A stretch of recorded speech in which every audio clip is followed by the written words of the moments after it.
эч кандай вертикалдын кереги жок. Элге мүмкүнчүлүк бериш керек. Бюджеттен каралган 12%-дын ордуна 50%-ды бериш керек дагы. Айыл өкмөттөрүн өздөрү шайлай турган мүмкүнчүлүк түзүп бериш керек.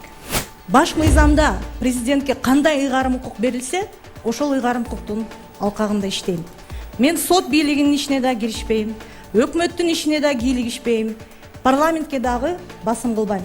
Өзгөчө ишкердиктин өнүгүүсүнө субсидияларды бериш керек, мүмкүнчүлүк бериш керек, чет элден келген инвестицияларды айылга тартыш керек. Ошондо анан дотациядан дагы айылдар чыгат.